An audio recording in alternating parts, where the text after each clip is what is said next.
यह एक बहुत पुराने ज़माने की बात है।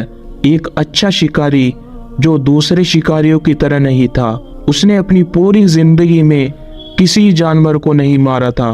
उसके पास एक जाल था और एक बांसुरी जिस पर वह बहुत सुरीली धुन बजाया करता। वह रोजाना जंगल जाया करता और जाल बिछाया करता और जाल से उस दूरी पर जाकर बैठ जाता और बांसुरी बजाने लगता।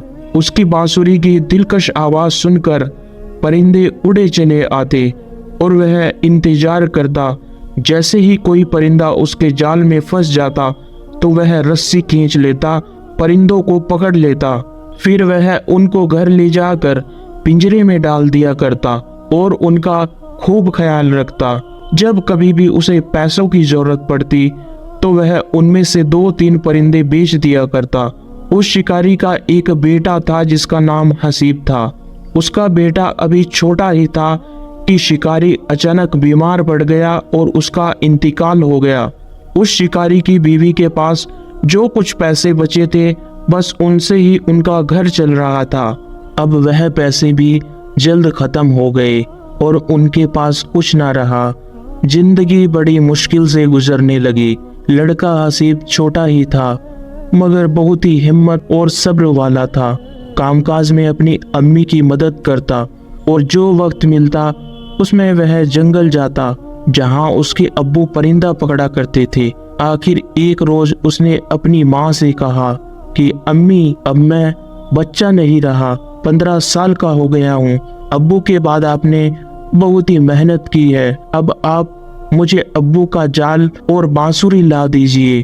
कल से मैं भी जंगल जाकर परिंदे पकड़ लाऊंगा और खूब सारे परिंदे पकड़ लाऊंगा। उसकी अम्मी जानती थी कि वह बड़ा बहादुर लड़का है और जंगल की सब जगह उसने देख रखी है, इसलिए उसने उसे बांसुरी और जाल लाकर दे दिया। अगली सुबह वह जल्दी उठ गया और जंगल को चला गया। उसे किसी भी चीज का डर न था। घने जंगल में दूर तक निकल गया और बांसुरी बजाने लगा, लेकिन पूरे दिन तक एक भी परिंदा उसके पास न आया। आखिर जंगल में शाम का अंधेरा छा गया और वह खाली हाथ घर लौट आया। उसकी वालिदा जानती थी कि यही होगा। परिंदे पकड़ना इतना आसान नहीं कि कोई एक ही दिन में ये काम सीख ले। उन्होंने बेटे को तसल्ली दी और समझाया, तुम्हारे अब्बू भी फौरन परिंदा पकड़ने में माहिर नहीं हो गए थे। अभी तो तुम्हें इस काम को सीखने में बहुत ही मेहनत करनी पड़ेगी। हसीब हिम्मत हारने वाला लड़का नहीं था। उसने यह काम जारी रखा और आहिस्ता आहिस्ता उसे बांसुरी पर खूबसूरत धुन बजाना आ गया और अपने आप को परिंदों से छुपाना और सब्र के साथ दूर तक बैठना आ गया और परिंदे उसके जाल में फंसने लग गए। एक दिन उसके जाल में एक बहुत अजीबो गरीब खूबसूरत परिंदा फंस गया। उसके पंख 7 रंगों के थे। वह खुशी खुशी घर आया और उस परिंदे को एक पिंजरे में बंद कर दिया। अगली सुबह जब वह उठा तो देखकर हैरान रह गया। परिंदे ने एक खूबसूरत अंडा दिया हुआ था। अंडा भी 7 रंगों का था। उसे ख्याल आया कि ये अंडा बाजार में जाकर बेच दिया जाए ताकि कुछ पैसे हाथ लग जाएं। हसीब अंडा लेकर बाजार पहुंचा तो उसे दुकानदार ने देख लिया। यह दुकानदार बहुत चालाक, उसका काम ही गरीब लोगों को धोखा देना और सस्ती चीजें महंगी बेचना था। हसीब के हाथ में रंगीन अंडा देखते ही उसने फौरन आवाज दी, ऐ सुनो, क्या ये अंडा बेचोगे? मैं इसे खरीदना चाहता हूँ। हसीब ने कहा, हाँ, 1 रुपए का है। दुकानदार ने उस अंडे की कीमत कम करने की कोशिश नहीं की और 1 रुपया हसीब को दे दिया और हसीब बाजार से सामान खरीदता और घर लेकर आता। अगली सुबह उसने देखा कि परिंदे ने एक और वैसा ही रंगीन अंडा दे रखा है। यह अंडा भी उस चालाक दुकानदार को बेच दिया। इस तरह से वह परिंदा रोजाना एक खूबसूरत रंगीन अंडा देता और हसीब उसे बेच दिया करता। इस तरह से माँ और बेटे की जिंदगी बसर होने लगी। एक दिन हसीब को ख्याल आया कि यह चालाक दुकानदार इतना महंगा अंडा खरीद कर क्या करता है, जरूर उसे ज्यादा कीमत पर आगे बेचता होगा। यह सोचकर उसने एक दिन दुकानदार का पीछा करना शुरू किया। दुकानदार अंडा खरीद कर राजा के महल में पहुंचता और हसीब समझ गया कि वह दुकानदार इससे रोजाना अंडा खरीदकर बादशाह को महंगे दामों पर बेचता है। हसीब ने सोचा कि क्यों ना मैं खुद लेकर बादशाह के पास जाऊं और ज्यादा रकम पाऊं। उसने ऐसा ही किया। बादशाह ने उसे एक अंडे के 3 रुपए दे दिए और जब चालाक दुकानदार ने देखा कि हसीब उसे अंडा नहीं बेच रहा बल्कि खुद महल में जाकर बादशाह को अंडे बेच रहा, तो उसने हसीब को सबक सिखाने के लिए एक दिन बादशाह के पास गया और कहा, बादशाह सलामत, आप हसीब से इतना महंगा अंडा क्यों खरीदते हैं? यह अंडे तो आपको बिल्कुल मुफ्त में मिल सकते हैं। हसीब के पास एक ऐसे अजीब और खूबसूरत परिंदा है जो रोजाना अंडे देता है, आप उससे यह परिंदा छीन लीजिए। बादशाह ने हसीब को हुक्म दिया, परिंदा फौरन लाओ। हसीब को सारा मामला समझ आ गया। यह चालाक दुकानदार की शरारत है, लेकिन वह मजबूर था क्योंकि बादशाह का हुक्म ना मानने पर उसे कोई भी सख्त सजा दी जा सकती थी। फिर हसीब अपना परिंदा बादशाह को दे आया, लेकिन उसने हिम्मत नहीं हारी। उसने अपनी बांसुरी उठाई और जंगल को निकल गया। उसने ऐसी दिलकश बांसुरी बजाई के जंगल के कोने कोने से परिंदे निकलकर उसके पास आने लगे। उसके जाल में अलग-अलग परिंदे आ फंसते। उनको बेचकर दोनों माँ बेटे की जिंदगी गुजरने लगी। जब किसी को कोई परिंदा पालना होता, वह हसीब के पास आता और उससे परिंदा खरीद लेता। यह मामला दुकानदार ने देखा तो हसीब से कहा, ये परिंदे तुम मुझे दे दिया करो, मैं इन्हें खरीद लूँगा। हसीब समझ गया कि ये इससे परिंदे सस्ते खरीद कर लोगों को महंगा बेचेगा, इसलिए उसने इनकार कर दिया। चालाक दुकानदार को बहुत गुस्सा आया। वह बादशाह के पास गया और उसने कहा, बादशाह सलामत, आपने जो परिंदा हसीब से लिया वह अकेला होने की वजह से उदास रहता है। आप हसीब से कहिए कि ऐसा एक और परिंदा पकड़ ले आए ताकि आपका परिंदा अपने साथी के साथ खुश रहे। बादशाह की खोपड़ी में भूस भरा हुआ था। उसने सोचा, दुकानदार की बात में तो दम है। राजा ने हसीब को हुक्म दिया कि मेरे परिंदे के जैसा एक और परिंदा पकड़ लाओ, वरना तुम्हारी खैर नहीं। हसीब ने कुछ कहने की कोशिश की, लेकिन बादशाह ने कहा, मैं तुम्हें 40 दिन की मोहलत देता हूँ। अगर 40 दिन के अंदर तुम ऐसा नहीं करते और एक और परिंदा ना लाए तो मैं तुम्हें जान से मार दूंगा। अगले दिन हसीब बांसुरी और जाल लेकर जंगल पहुंच गया। उसने दिन रात एक कर दिया। ऐसा अजीबो गरीब परिंदा कहाँ से मिलता, लेकिन उसकी मेहनत रंग लाई और आखिरकार वैसा ही परिंदा उसके जाल में फंस गया। हसीब ने परिंदा पकड़ा और उसे ले जाकर बादशाह को दे दिया। बादशाह ने परिंदा तो ले लिया, लेकिन उसे एक भी पैसा ना दिया। हसीब बात समझ गया।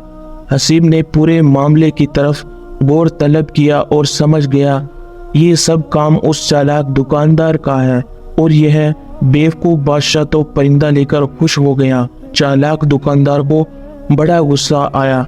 वह जानता था कि हसीब बहुत बहादुर और मेहनती लड़का, वह जरूर एक न एक दिन उससे बदला लेकर रहेगा। उसका ख्याल था कि हसीब दूसरा परिंदा नहीं ला सकेगा और बादशाह उसे मरवा देगा। लेकिन अब चालाक दुकानदार उसे अब इस बात का डर लगने लगा, कहीं वह हसीब उसे किसी मुसीबत में न डाल दे। इसलिए हसीब को फंसाने की एक और तरकीब सोचने लगा। वह बादशाह के पास पहुंचा और कहने लगा, बादशाह सलामत, आपको शायद मालूम नहीं, जो परिंदे आपको हसीब लाकर देता उनकी जान एक फूल में है। बादशाह ने पूछा, आखिर कैसे?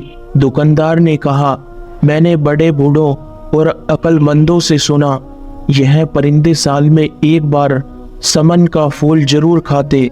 अगर यह फूल उनको नहीं खाने को मिलता तो ये मर जाते। यह फूल काले जिन के बाग में उगते हैं। अब बादशाह ने कहा, लेकिन हमारे पास यह फूल आएंगे कहाँ से, क्योंकि काला जिन तो अपने बाग में किसी को नहीं आने देता। अगर कोई वहां पहुंच भी जाए तो वो उसे मार डालता है। दुकानदार ने कहा, हुजूर, ये काम तो पूरे जहान में एक ही लड़का कर सकता है, वह लड़का हसीब है। उसे बुलाकर कहिए कि फौरन समन का फूल लेकर आए। बादशाह ने फिर वही किया जो दुकानदार ने कहा, यानी हसीब को बुलवाकर कहा, काले जिन के बाग से समन का फूल लेकर आओ, वरना परिंदे मर जाएंगे।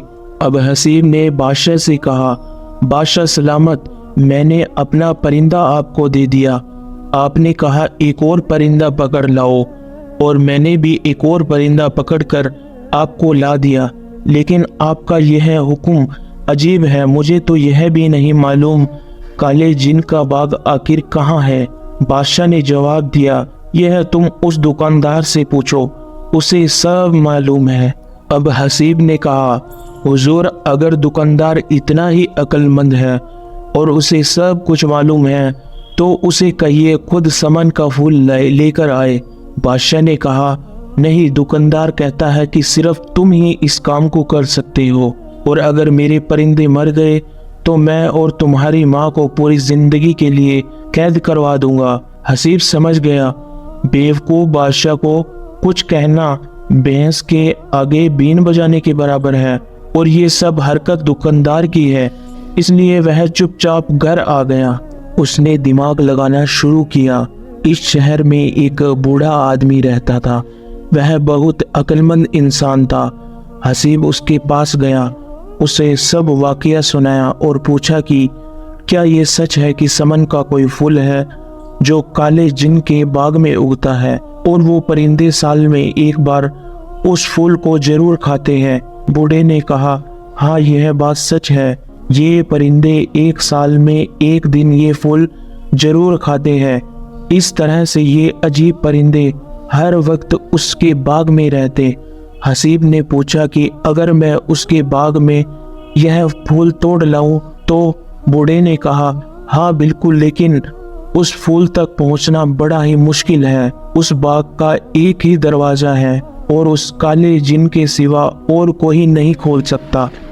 हसीब ने कहा, मैं उसे खोल लूंगा, बस मुझे आप उसका पता बता दीजिए।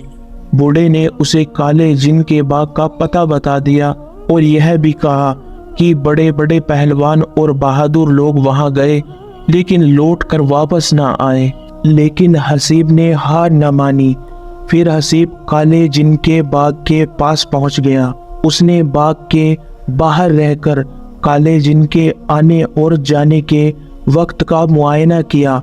हसीब ने देखा कि काला जिन सुबह के वक्त बाग से बाहर जाता और फिर दोपहर को लौट कर आता।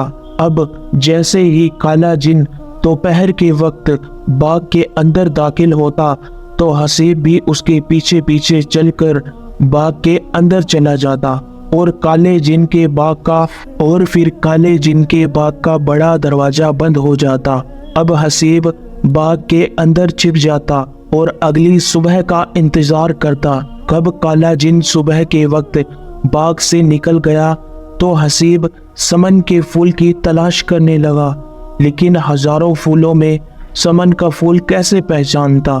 उसने तो समन का फूल देखा तक न था। फिर हसीब काले जिन के महल में घुस गया।